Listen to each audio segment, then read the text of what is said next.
buenas tardes. Y es que esta es la introducción de lo que vamos a hablar en el programa de los periodistas. Le damos la cordial bienvenida a este viernes. Como si nada, ya viernes de Pascua prácticamente hemos trasladado ya información desde la Semana Santa y le agradecemos, por supuesto, a usted que sigue en sintonía acá de TN23. En este caso, pues vamos a hablar precisamente, estas imágenes eran las que le mostrábamos, de cómo la niñez guatemalteca puede ser muy vulnerable y no solamente en el ámbito sexual o de violaciones, sino también de descuidos. Pero esto lo vamos a abarcar a lo largo de esta hora. Así que antes de pasar de lleno con los temas, vamos a darle la bienvenida a mis compañeras. Inicialmente, hola Rosemary. Hola, ¿qué tal, Maybol? Buenas tardes y buenas tardes a los televidentes. Hoy vamos a tener un programa lleno de información y como bien Maybol lo mencionaba, estaremos hablando de la niñez que ha sido vulnerada de distintas formas, pero en este caso hablaremos de agresiones sexuales. Y es que en lo que va de este año se han reportado cientos de embarazos en niñas entre 10 y 14 años. Va a ser un tema que vamos a estar abordando los próximos 60 minutos y que usted no se puede perder. Y es por eso que también le doy la bienvenida a mi compañero Alejandro Esquite. Buenas tardes. Muy buenas tardes, compañeras. Efectivamente será una jornada intensa de trabajo durante estos minutos, pero también lo que ha generado información y expectativa en las últimas horas tras la comunicación que ha tenido el presidente Alejandro Yamatei a través de sus redes sociales, en donde anticipaba que el próximo miércoles 27 de abril habría noticias respecto a las restricciones que están vigentes por la pandemia COVID-19. Pero esto no es todo, ya que Expedientes trae un tema sin duda interesante. Muy buenas tardes, Carlos. Hola, compañeros, muy buenas tardes. Así es, al finalizar el programa de los periodistas hablaremos sobre qué podrá ver usted este domingo en su programa Expedientes. Al finalizar Telediario tenemos un tema que sin duda acapará la atención de toda la sociedad, porque hablamos sobre el conflicto que se está registrando en el Valle del Palajunoj, allá en el municipio de Quetzaltenango. Y esto y más en los periodistas. Gracias, Carolina. Por supuesto vamos a presentarle esto, pero de lleno vamos a tener ya un reporte también de nuestra compañera Jensi López. Y es que, como usted había escuchado, la niñez es vulnerable y en muchos de los sentidos, en muchos casos por el descuido de personas adultas, pero también por la maldad que existe contra este sector. Vamos a escuchar entonces este reporte y vamos a ver también lo que sucede con niños que han sido vendidos. Los agentes de la Policía Nacional Civil reportan la captura de 2 mujeres, esto en San Pedro Soloma, Huehuetenango. Ellas estarían implicadas en el robo y venta de un niño de tan solo 4 años de edad. Una de las aprehendidas fue identificada como María Cristina Juan Anselmo, de 18 años de edad. Supuestamente esta joven fue la encargada de raptar al pequeño y se lo vendió a Isabel Pablo López, de 38 años de edad. Pero la segunda mujer en mención se percató de que los vecinos observaron el momento exacto en el cual ella pagaba 500 quetzales a cambio del menor, por lo que se acercó a una sede de la Policía Municipal de Tránsito de San Pedro Soloma a explicar lo sucedido. Los agentes de tránsito informaron a la Policía Nacional Civil, por lo que rápidamente los uniformados llegaron al lugar. Sin embargo, un grupo de comunitarios detuvieron a las 2 mujeres e intentaron lincharlas. En ese momento se intentó establecer un diálogo con los vecinos, quienes se encontraban enardecidos al observar cómo se da este robo y venta del menor de tan solo 4 años de edad. Tras varios minutos de tensión y diálogo se logró la liberación de estas 2 mujeres, quienes fueron trasladadas hacia los tribunales de justicia. Mientras tanto, el menor de edad que fue raptado se encuentra bajo el resguardo de las autoridades correspondientes. Imagínese usted, por 500 quetzales estaban vendiendo a los niños. Y es que acá no solamente están como personas las capturadas como delincuentes, sino también quienes más participaron en ello. En este caso, imagínense, compañeros, que el secuestro de menores, porque prácticamente a los niños los habían robado y luego vendido. O sea, acá también vemos tanta situación de trata de niños, puede ser tráfico de órganos, puede ser un sinfín de situaciones para las cuales son vulnerados estos pequeños. Así es, Maybol, y como bien tú lo decías, la niñez guatemalteca es vulnerada de distintas formas e incluso pues les comento que esta semana se produjo un caso que causó indignación en el territorio nacional. Se trató del rescate de 3 menores de edad, entre ellas una menor que estaba embarazada aparentemente de un familiar muy cercano, pero las investigaciones ya han avanzado y es por eso que pues están haciendo las averiguaciones correspondientes para determinar qué fue lo que realmente ocurrió. Las 3 menores están siendo pues examinadas en este caso por integrantes del INASIF. Asimismo, se ha abordado el caso con el Ministerio Público y la Procuraduría General de la Nación. Sin embargo, pues a continuación le vamos a presentar todos estos detalles para que usted lo conozca. Hace 7 años murió la mamá de 3 niñas, que ahora tienen 8, 13 y 17 años de edad. Las 3 quedaron bajo la tutela y resguardo de su padre. Pero al parecer, este fue quien embarazó a su propia hija, la adolescente de 13 años, quien tiene 4 meses de gestación. Las 3 hermanas fueron rescatadas por la Procuraduría General de la Nación. Las chicas están siendo evaluadas, evidentemente la chica de en medio de 13 años tiene un proceso de gestación donde se está investigando los extremos de que el padre biológico pudiera ser como el agresor sexual o quien lo embarazó. Estaríamos constituyéndonos como querellantes adhesivos, también ya estamos en comunicación y coordinación con el Ministerio Público. Creemos que este tipo de casos se debe de sentar precedentes, se está normalizando demasiado la violencia contra la niñez. Los datos de violencia sexual están arriba del 96%, en donde actores cercanos a las víctimas son quienes cometen este tipo de delitos. Y 90% de estos actores son padres biológicos o padrastros. Las 3 hermanas fueron rescatadas por la Policía Nacional Civil y ahora están al resguardo de la Procuraduría General de la Nación. Las 3 hermanas podrían quedar bajo tutela de la abuela materna, dependiendo de lo que establezca el proceso, ya que ella no tenía ningún vínculo con el padre y el presunto violador de su propia hija. Además, se investigará si la niña de 8 años y la adolescente de 17 también fueron víctimas de estos vejámenes. El abogado Otto Barrios explicó cuáles son las penas que el violador debería enfrentar ante la justicia. A esta persona le puede corresponder una pena de entre 8 a 12 años de prisión. Sin embargo, por el tipo del delito, el cual es un delito contra la integridad de las personas, que está regulado dentro del mismo título de los delitos contra la vida, la integridad de las personas. Se comete un acto que es muy complejo porque una de las 3 menores está en estado de gestación. Lo complejo de esto es que es posible que el violador sea el padre. Y si así fuese, hay una posibilidad muy grande de que la criatura que está en gestación venga con taras por cuestiones genéticas. Además, esa pobre niña está cargando un hijo que es de su propio padre de ella. Entonces se da una aberración en la realidad de lo que está sucediendo. Las penas, desde mi punto de vista, no son consecuentes con las acciones monstruosas que se cometen por estas personas. Las hermanas fueron trasladadas a un hospital para su evaluación forense y de esta forma establecer si además de la niña de 13 años, también las otras 2 fueron abusadas o qué tipos de daños físicos y psicológicos podrían tener.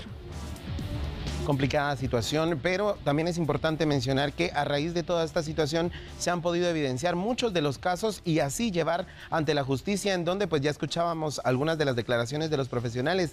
En su mayoría los familiares son los que están involucrados lastimosamente en este tipo de situaciones. Pero Mabel, tú fuiste quien le dio seguimiento a este caso y sobre todo ir a entrevistar a los especialistas que daban estas cifras tan alarmantes y frustrantes a su vez. Sí, de hecho esto continúa en desarrollo. Se había hablado inicialmente, Alejandro y amigos televidentes, de que había sido el propio padre el que había violado a su hija y que entonces estaba esperando un bebé también, esta niña de 13 años. Sin embargo, se ha establecido también que, según el informe forense, pudo haber sido otra persona la que abusó sexualmente de esta niña de 13 años y que producto de ello ella tiene ahora 4 meses de gestación, mientras que se ha señalado también de forma preliminar que las niñas de 8 años y la adolescente de 17 aparentemente no fueron víctimas de estos vejámenes. Pero imagínese usted, como bien lo decía Alejandro, se ha señalado por medio de los especialistas que el 96% de los casos, óigalo bien, 96% de los casos, el violador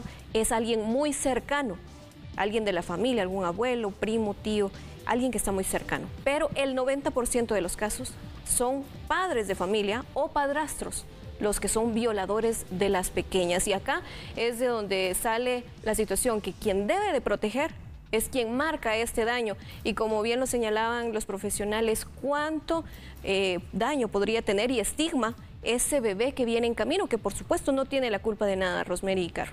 Efectivamente, y te comento que hace algunas horas teníamos a una invitada en uno de nuestros noticieros, era una psicóloga, y ella abordaba el tema de que precisamente los agresores sexuales pintan como una buena persona, tratan de ganarse la confianza de los allegados, por ejemplo, de los familiares o de las amistades, para así acercarse poco a poco a los menores de edad y actuar y de esta forma violentarlos. Así que es muy importante que usted como padre de familia esté al tanto de los pequeños. Además, es importante que tome en cuenta signos, alerta por el tema de las señales que muestran los niños al momento de ser víctimas de este tipo de hechos, como bajar en el tema de las calificaciones, ya sea en el rendimiento escolar, además de tener un llanto continuo y pues se habla incluso de que los menores mojan la cama. Así que son señales que los papás tienen que tomar en cuenta, deben estar muy atentos para iniciar,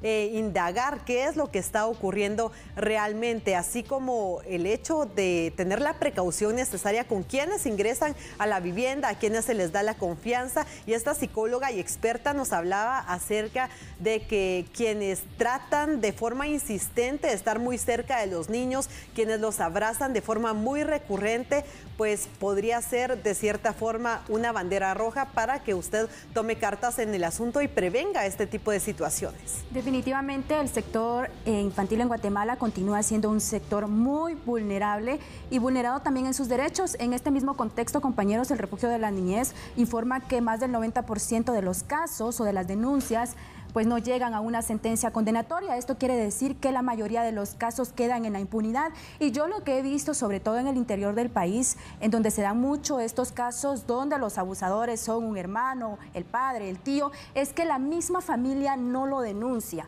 Muchas veces no le creen a la víctima y le creen al agresor, y lo que hacen es que este círculo crezca porque hay otros niños que vienen detrás de esa víctima, y no solo es una la víctima al final, sino que puede ser hasta 4, como en este caso que no sabemos, que de hecho eso es lo que se va a investigar, si los otros menores fueron o no también abusados sexualmente. Definitivamente se tiene que investigar a toda la familia, porque la culpa también la tiene la familia. Como ustedes dicen, hay signos, los niños son muy inteligentes y son muy expresivos, y ellos dan alertas que un padre de familia puede identificar.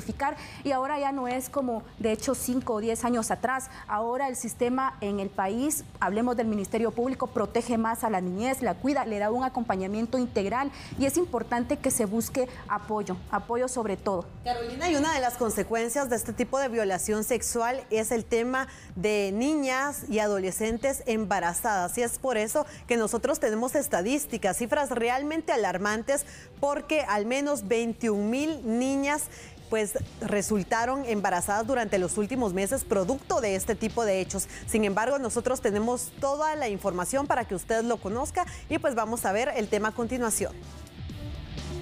El Observatorio de Salud Sexual y Reproductiva dio a conocer que del 1 de enero al 28 de febrero de 2022 se registraron 20.601 embarazos en niñas de 10 y jóvenes menores de 19 años. Según las cifras, 280 embarazos ocurrieron entre niñas de 10 a 14 años. Los departamentos donde más se registraron fueron Alta Verapaz, Huehuetenango y Petén. Además de esa cifra, se contabilizan 20.321 embarazos entre jóvenes de 15 a 19 años. Donde más se registraron fue en Huehuetenango, Alta Verapaz y Quiché. Pero esta no es una situación ajena o exclusiva de Guatemala. Le presentamos a continuación un caso terrible y lamentable en Perú. Es el clamor popular frente a un horrendo crimen que ha tocado las entrañas de la población.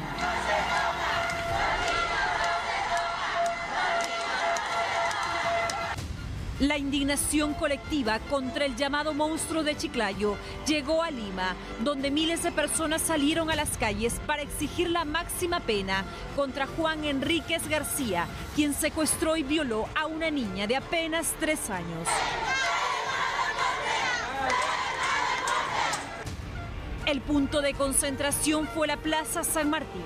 Con globos morados y vistiendo polos blancos, colectivos y ciudadanos marcharon hasta Palacio de Justicia para hacer escuchar su voz.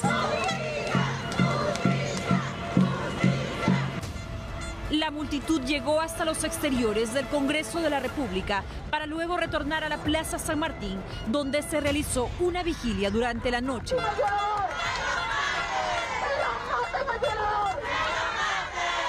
Ya basta de tanta injusticia con los niños. Cuidemos a nuestros niños.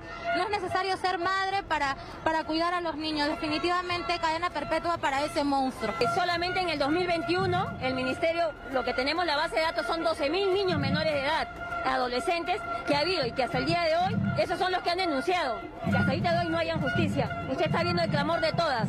O sea, ¿cuántas más debe haber para que los jueces y los fiscales tomen cartas en el asunto y aceleren los casos? Castillo, escucha, puede ser tu hija. El repudio popular se ha extendido en todo el país. Las calles de Chimbote también fueron escenarios de movilizaciones contra el depravado que le robó la inocencia a una pequeña. Pena de muerte para esos malditos, para ese desgraciado que no tiene corazón, que le hace daño a una criatura que no tiene la culpa de nada. En Arequipa, decenas de mujeres salieron a la Plaza de Armas para exigir justicia y expresar su solidaridad a la familia de la menor.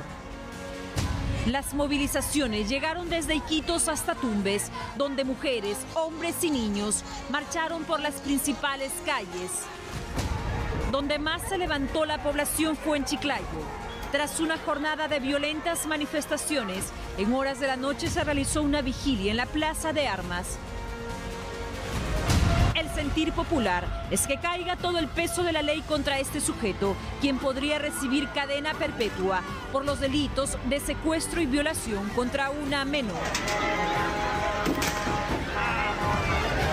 El monstruo, definitivamente una situación terrible, pero este supuesto violador confesó. Le presentamos a continuación estas declaraciones. La menor que se ve en los videos es a quien secuestré mi carro y la llevé hasta mi dormitorio. Y es ahí donde en el acto sexual la filmé con mi celular.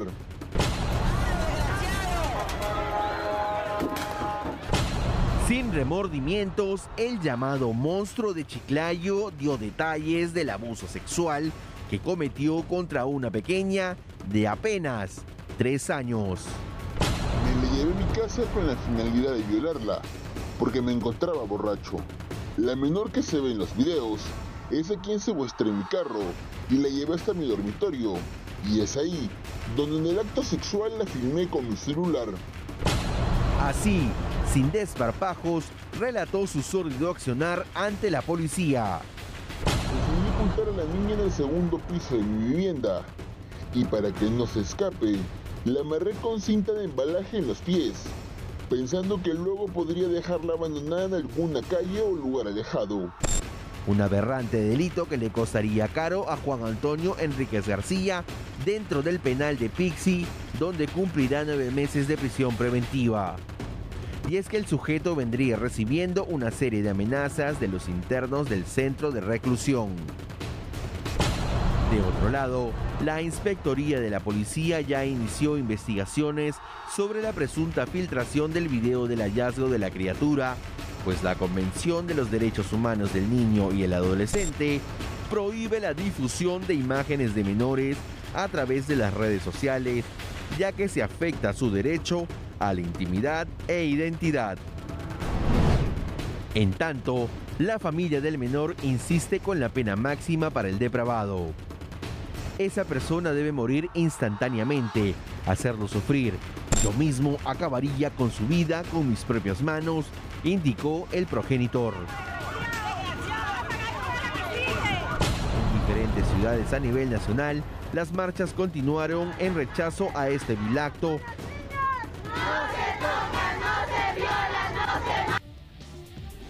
lamentable situación y esta descripción que le realizó a una pequeña, pero ya esperaremos noticias de la justicia peruana para esta situación lamentable, compañeras, como pues sin descaro o totalmente con un descaro descuidado, el hombre confiesa que fue lo que le habría realizado a la pequeña.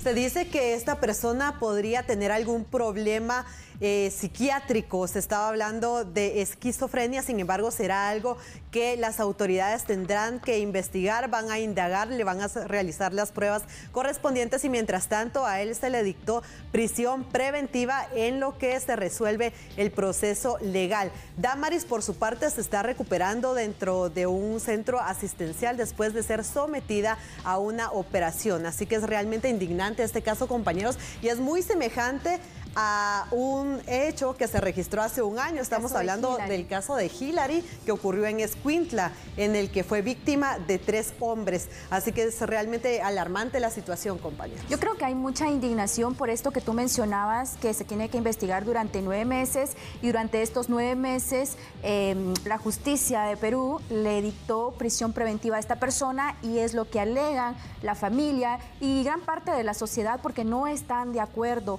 Obviamente están las pruebas, está la cámara de seguridad que capta el momento en que este hombre se lleva a la niña, está la declaración, que por supuesto son evidencias que la fiscalía tiene, son contundentes, tiene en sus manos, y que obviamente él tiene que ser juzgado y castigado. Ahora bien, se habla mucho de la justicia peruana, de que debería de ser más fuerte. ¿Ustedes qué opinan? Porque estamos hablando de un violador y no sabemos si es un violador serial, porque imagínense, lo hizo con una nena de 3 añitos. O sea, no sabemos sus antecedentes, que también nos tienen que investigar. ¿Qué opinan ustedes de eso? Tristemente y tal vez repudiablemente, me atrevo a decir que en Guatemala ocurren cientos de estos hechos que nunca son denunciados y que quizás nosotros mismos nos hemos acostumbrado a ver con cierta naturaleza, incluso en el interior del país, donde se da mucho el machismo, en donde no se denuncia por temor a que es un familiar, a que es alguien muy cercano.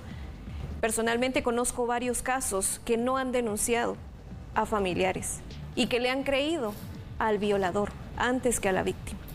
Y es muy triste porque realmente a los que marca es a las niñas, a las jovencitas, que las deja de por vida en este punto. Entonces acá en Guatemala, estamos llevando a Perú, pero aquí en Guatemala, ¿cuánto de esto sucede?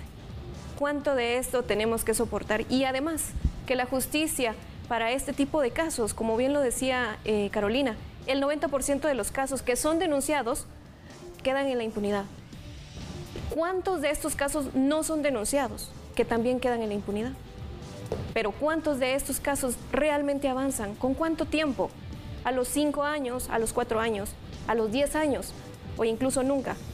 Acá es donde también las autoridades deben poner atención, porque realmente la base de toda la sociedad viene desde allí. Una mente, un cuerpo, algo que está ya lastimado, ¿cómo va a ser fructífero? ¿Cómo va a ser social? Aquí es donde también tenemos que analizar esto, y no solamente, como bien lo decíamos, es un caso de Perú, pero ¿cuántos suceden aquí en Guatemala?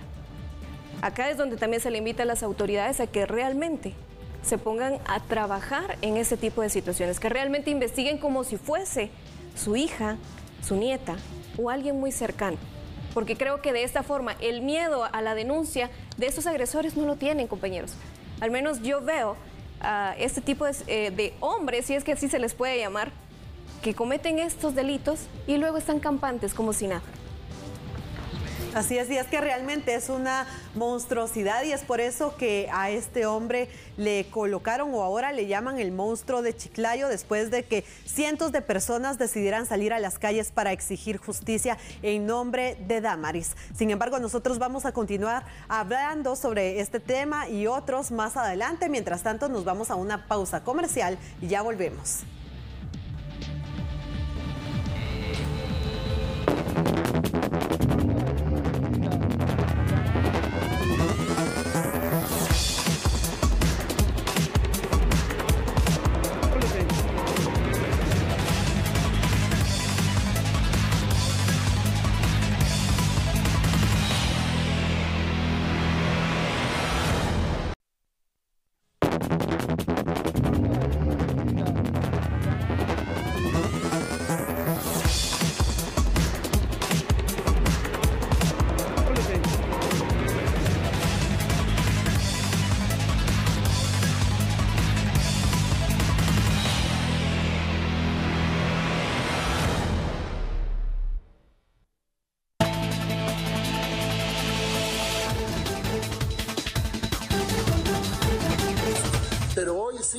Vamos a decirle a la gente la próxima semana que ya principia a ser la responsabilidad de cada quien el uso de la mascarilla, que ya va a principiar a ser responsabilidad de cada quien el verse infectado o no verse infectado, porque tenemos vacunas y no tenemos por qué tener encerrada a la gente y enclaustrada a la gente que ya se vacunó por algunas personas que han decidido no vacunarse. Así que el próximo miércoles, en cadena nacional, anunciaremos las medidas de desescalamiento y los protocolos que se principiarán a regir, que serán muy livianos para que podamos volver a la normalidad y a la actividad tranquila. Nuestros estudiantes puedan regresar a los colegios, tanto privados como públicos, y todo el mundo que esté vacunado tenga la seguridad que va a ser librado de la enfermedad, por lo menos lo libra de la muerte. Desescalada de restricciones es lo que ya el presidente de la República ha anunciado y esto lo dará a conocer el próximo miércoles. Compañeros, ¿también creen ustedes que estamos preparados? Por ejemplo, aquí solo estamos suponiendo, porque obviamente el presidente lo dirá, pero para ya no usar mascarillas, por ejemplo, como ya lo está realizando El Salvador, ¿creen ustedes que estamos listos para eso? ¿Creen que la población en general está ya conformada, tiene todas sus dosis y puede tener todo su esquema de protección para poder estar de esta forma? El Salvador y México, porque en México en muchos de los estados ya no usan mascarilla. Ahora en Guatemala, si ustedes viajan al interior, compañeros, las personas tampoco usan mascarilla. Entonces, prácticamente solo es el anuncio oficial, pero yo creo que la responsabilidad está en nosotros. Si el día de mañana o la próxima semana el gobierno de Guatemala dice que las mascarillas ya no es necesario utilizarlas, yo creo que está en nosotros el usarlas en espacios cerrados, por ejemplo, cuando hay aglomeración, cuando vamos al mercado, cuando vamos, no sé, a alguna actividad familiar, porque hasta en eso, muchos de los casos de coronavirus se dieron precisamente en reuniones familiares, ¿verdad? Yo creo que es responsabilidad de todos, de cada uno de nosotros, el si la queremos seguir usando o no. ¿Ustedes qué opinan? Bueno, yo creo que en espacios abiertos posiblemente pues ya tengamos de cierta manera la libertad de dejarla de utilizar, tomando en cuenta que ya tenemos 3 dosis de la vacuna o una gran parte de la población al menos. Ya creo que en espacios, por ejemplo, cerrados o con mucha gente, sí es necesario utilizar todavía este tipo de protección, sobre todo si se trata de personas que tienen algún tipo de riesgo o padecimiento. De hecho, creo que por ahí es donde hay que comenzar, porque el presidente decía de que van a ser medidas leves, no vamos a dejar todo de una vez, eso sí hay que aclararlo, pero también obviamente las personas que tienen mayor vulnerabilidad, creo que deben de ser más conscientes y utilizar ellos su propia mascarilla, si es que, por ejemplo, se deja en libertad este uso y sobre todo las reuniones. Creo que acá, más que el uso de la mascarilla, es las reuniones como tal, porque en este punto uno no sabe, por ejemplo, yo no sé dónde Alejandro estuvo, dónde estuvo Carolina, pero si nos reunimos a comer y a beber o qué sé yo, entonces allí es donde realmente existe el riesgo más que la convivencia laboral que realmente tenemos. Creo que todo esto es lo que deberíamos de tomar en cuenta y precisamente hoy conversamos con algunas personas en la calle para conocer si ellos consideran que los guatemaltecos estamos listos para dejar el uso de la mascarilla o al menos para tener una nueva realidad o una realidad como la que teníamos antes de la pandemia. Y eso fue lo que nos dijeron.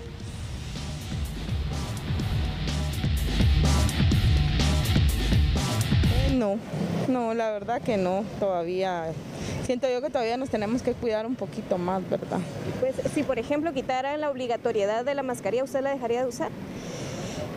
Pues no creo, porque como acuérdese que uno sale mucho a la calle, ¿verdad? Al trabajo y todo eso, entonces no, la verdad no creo. ¿La seguiría usando? Sí. Aunque ya no fuera obligatorio. Pues sí, si yo siento que hay mucho riesgo, sí, porque yo siento que se va a elevar el riesgo, ¿verdad? No, para nada. Pues todavía sigue todo esto de la pandemia, yo creo que todo se tiene que llevar con medida. Claro. Si dijeran que ya no se usa la mascarilla, ¿usted la dejaría de usar? No creo. ¿Por qué? Por precaución no solo mía, sino de mi círculo familiar. Claro. ¿Tiene alguien en riesgo? No, pero de igual manera siempre existe. Yo creo que todavía no sé. Todavía no, sí. ¿Por qué? Porque ahorita hay muchos, también gente que se fueron de paseo así de Semana Santa. Ahorita no se sabe de cuántas están contagiadas ahora. ¿Qué medidas cree usted que la gente entonces debería de tomar? Tomar como sea, recomendación de no salir, algo así, ¿verdad? ¿En cuánto tiempo cree usted que podemos dejar de usar la mascarilla entonces? Yo digo que tal vez unos 6 meses, yo tal vez, ¿eh? Los entrevistados concordaron que no dejarían de usar la mascarilla, aunque esta medida deje de ser obligatoria, ya que refirieron que se exponen en áreas comunes. Bueno, eso es lo que decían las personas, que no estamos listos entonces para dejar de utilizar la mascarilla. Alejandro, también tú has conversado con especialistas. ¿Qué es lo que ellos dicen? ¿Cuáles son esos pilares que deberíamos de tomar en cuenta? Personas normales, ¿verdad? En la sociedad, en el bus, en los parques, en las áreas laborales. La epidemióloga Iris Casani puntualmente fue la que sugería precisamente esta misma semana y ella hablaba de 4 puntos en particular que se deben tomar en cuenta al momento de tomar estas decisiones. El primero sería el índice de vacunación. El segundo también estaría vinculado a el avance o la cantidad de hospitalizaciones, pero es ella misma quien nos presenta a continuación estos aspectos. Vea usted. Para empezar, debemos tomar en cuenta que no hay un criterio o no hay una guía que nos pueda decir al planeta cómo ir quitando estas restricciones. La razón es que cada país ha tomado los criterios según su situación general. Por ejemplo, se tienen que tomar 4 criterios. El primero es la positividad. El segundo es la hospitalización que se tiene por estos pacientes. La tercera es la mortalidad. Y la cuarta es el índice de vacunación. Si yo tengo un país en donde tengo una alta vacunación y yo tengo baja hospitalización, puedo ir relajando las medidas. En países tales como China, con sus ciudades de Shanghái, Shenzhen o Hong Kong, por ejemplo, el problema está en que el índice de vacunación es bajo en la población de riesgo. Ellos no tuvieron una inmunidad natural y entonces tienen altas positividades con riesgos. Tomemos en cuenta que ellos han tenido únicamente 3 muertos, según ellos reportan, y tienen una restricción severa desde hace un mes. Mientras que, por ejemplo, el Reino Unido ha ido liberando lo que son las medidas. Precisamente Europa, España, quitó ya la mascarilla.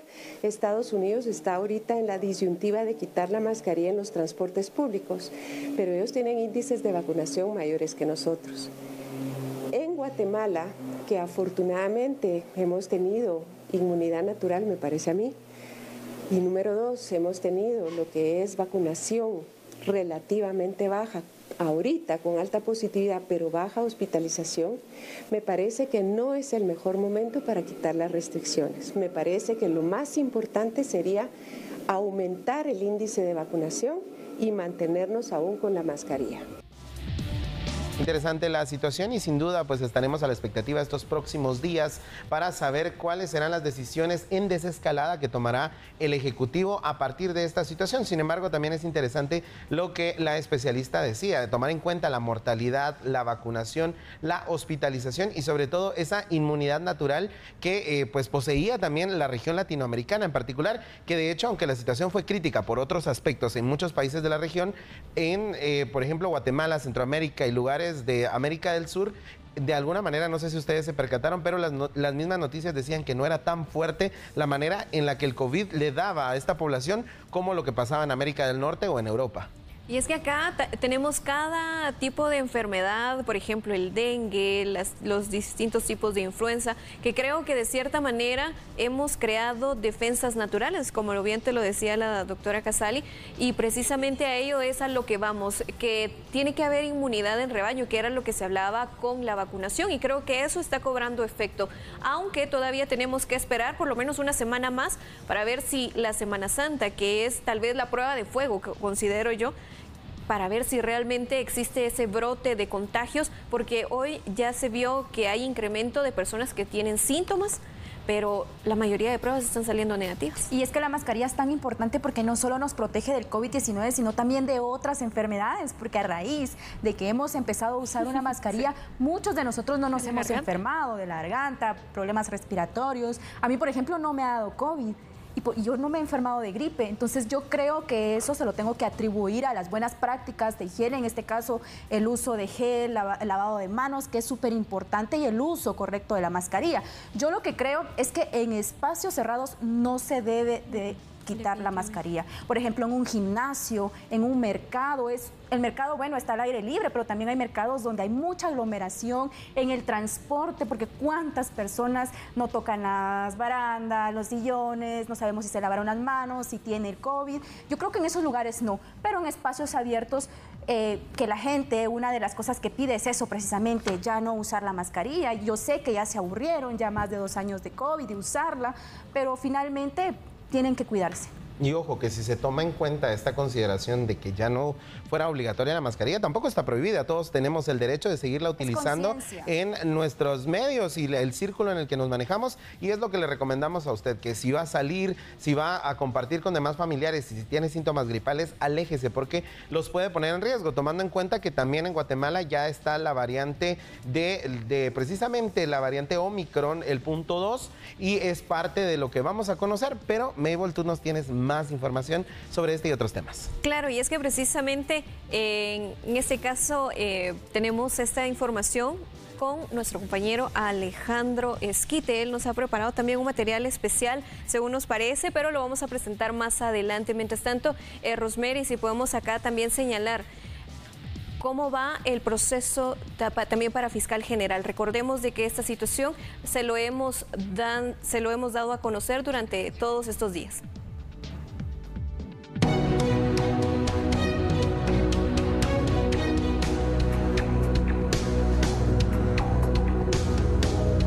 Las acciones de la Comisión de Postulación para la elección de Fiscal General 2022-2026 se desarrolla en este momento en una jornada intensa que iniciaba días atrás, pero es nuestro compañero Hugo Morales quien se encuentra en el lugar. Vamos contigo, Hugo, muy buenas tardes. ¿Qué tal, compañeros? Buenas tardes amigos televidentes. Así es, información importante respecto al trabajo de la Comisión Postuladora para Fiscal General y Jefe del Ministerio Público para los próximos 4 años. Y es que los comisionados fueron convocados de último momento para las 4 de la tarde de este viernes aquí en la sala de vista de la Corte Suprema de Justicia para darle cumplimiento a una resolución provisional de la Corte de Constitucionalidad en la cual se había presentado a esta acción legal en contra de la comisión, que no se estaban tomando en consideración los criterios meritocráticos, es decir, todo aquello que se ponderó en su momento, las capacidades profesionales, académicas y de proyección humana de los profesionales con las notas más altas. Entonces, dándole cumplimiento a esta resolución provisional del amparo de la CC, los comisionados han votado y de esa cuenta se ha decidido que la sexta y última integrante de la nómina final que le será entregada al presidente de la República será María Consuelo Porras Argueta, actual fiscal del Ministerio Público, quien busca su reelección frente al ente encargado de la persecución penal. De esa cuenta ya se da por finalizada esta fase, que era la integración de la nómina, y los profesionales del derecho que integran la nómina son los siguientes: Néctor de León, Donado Vivar, Darlene Monge Pinelo, Gabriel García Luna, Henry Elías Wilson y María Consuelo Porras Argueta. Este documento será entregado al presidente de la República, Alejandro Yamatei, quien también está sujeto a cierto plazo para poder indicar e informar en los próximos días quién, a criterio de él, debe dirigir al Ministerio Público por los próximos 4 años. La misma ley establece que el 16 de abril vence el plazo de los 4 años por los cuales fue electa en su momento la fiscal María Consuelo Porras. Eso quiere decir que para el 17 de mayo el presidente ya tendría que estar tomando posesión el nuevo jefe del Ministerio Público. Entonces, posiblemente la próxima semana el mandatario podría estar anunciando quién estará dirigiendo el Ministerio Público para el periodo 2022-2026. De momento, la Comisión Postuladora ha finalizado su trabajo, que era integrar la nómina de los 6 candidatos basados en un proceso que llevó cerca de 4 meses, entrevistando, conociendo los expedientes, conociendo la capacidad de los profesionales para poder elegir a criterio de la Comisión Postuladora a los mejores profesionales del derecho para que integren esta nómina final que le será entregada posiblemente este mismo viernes al presidente de la República, Alejandro Yamatei. Con imágenes de Josué David Arocha, soy Hugo Morales, regreso al estudio. Gracias, Hugo, por esta importante información. Sin duda, una jornada maratónica que se espera para al fin de semana con esta situación. Pero esto no es todo, porque Expedientes ha preparado un tema muy especial. Véalo a continuación.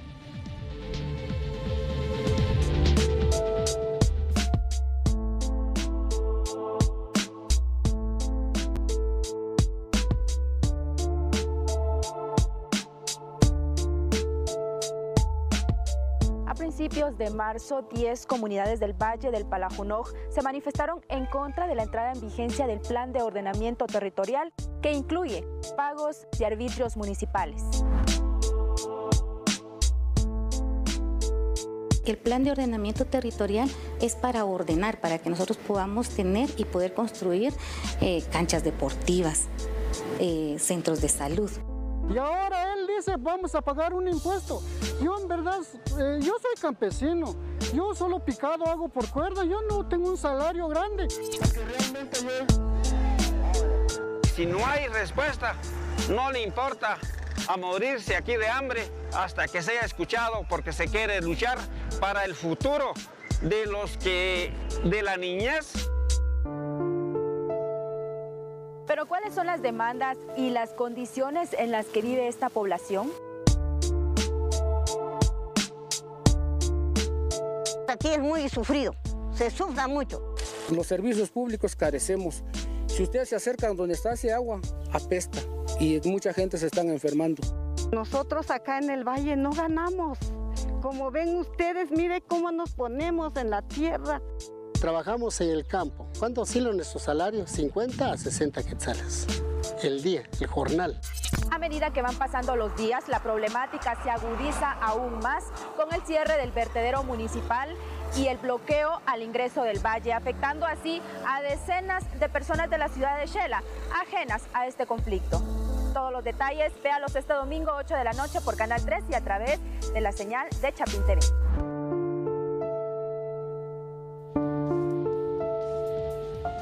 Bueno, y esto es parte de lo que podremos ver este domingo en el programa Expedientes a las 8 de la noche, así que usted no se lo puede perder. Pero para abordar acerca del tema investigado, estamos con Carolina Suchité. Carolina, bienvenida. Cuéntanos acerca de esta investigación que ustedes realizaron durante varios días. Gracias.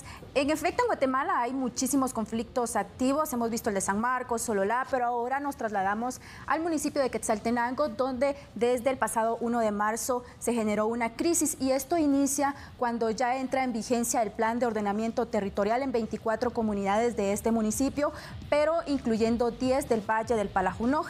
El Valle del Palajunoj es un sector muy importante en materia económica para el municipio de Quetzaltenango. Esta población se manifestó en contra de la entrada del plan de ordenamiento territorial, y es así como inician una serie de manifestaciones y un bloqueo que desde entonces se encuentra activo, un bloqueo al ingreso del Valle del Palajunoj, lo que ha impedido que, por ejemplo, camiones que recolectan basura vayan a dejar la basura al vertedero municipal que se encuentra allí precisamente adentro de ese valle, y también que algunas empresas que generan materiales de construcción pues continúen trabajando. Ya ha dejado pérdidas económicas, crisis en el ambiente social y político. Para ello también nosotros le hacemos la invitación para que usted vea todo lo que acontece, qué hay detrás, qué dicen estas poblaciones, que por cierto esta semana, el lunes, ya el Consejo Municipal de Quetzaltenango solicitó la intervención del Estado, especialmente al presidente de la República, Alejandro Yamatei, que se decretara ya un estado de prevención para poder ir retirando los bloqueos y las manifestaciones. Pero lo que sí es cierto es que en esas comunidades por décadas han vivido sin servicios básicos, y esta es una de las cosas que también reclaman los pobladores,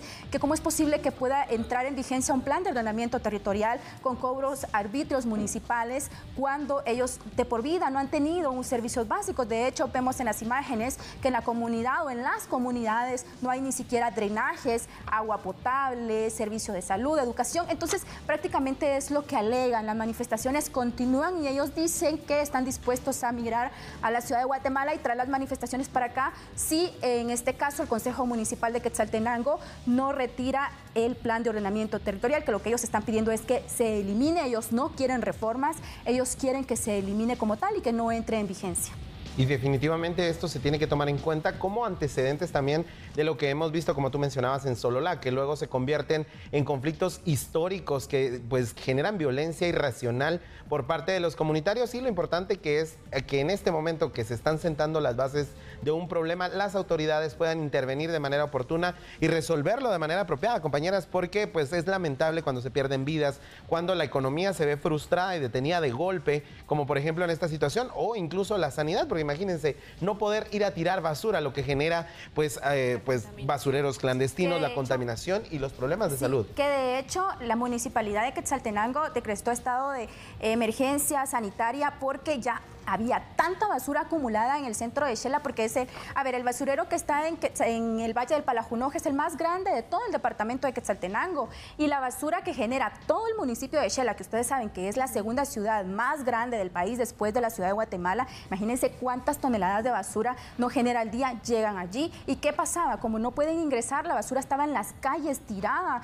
los basureros colapsaron. De hecho, cuando nosotros fuimos semanas después, todavía veíamos basura tirada en las calles. Entonces es una situación que definitivamente se tiene que dialogar, no se tiene que agotar el diálogo, que es importantísimo para llegar a un consenso, y como tal la responsabilidad ahora es del Consejo Municipal y ellos tienen que tomar medidas inmediatas, porque de lo contrario esto se puede salir de control. Ya hemos tenido antecedentes de lo que ha sucedido cuando no se llega a un acuerdo como tal y el conflicto se sale de control. Es increíble que este tipo de situaciones sigan pasando en pleno siglo XXI en el territorio guatemalteco, y acá pues también es muy buena esta investigación para que también las autoridades pongan más énfasis allí y no esperar a que se den conflictos, como bien lo decía Alejandro, como el que se ha dado en Sololá durante ya decenas de años, que han cobrado la vida de personas. Ahora bien, Carol, acá aparte de este tipo de conflictos, ¿se han dado algún tipo de enfrentamientos anteriormente a ello, o cuál es el problema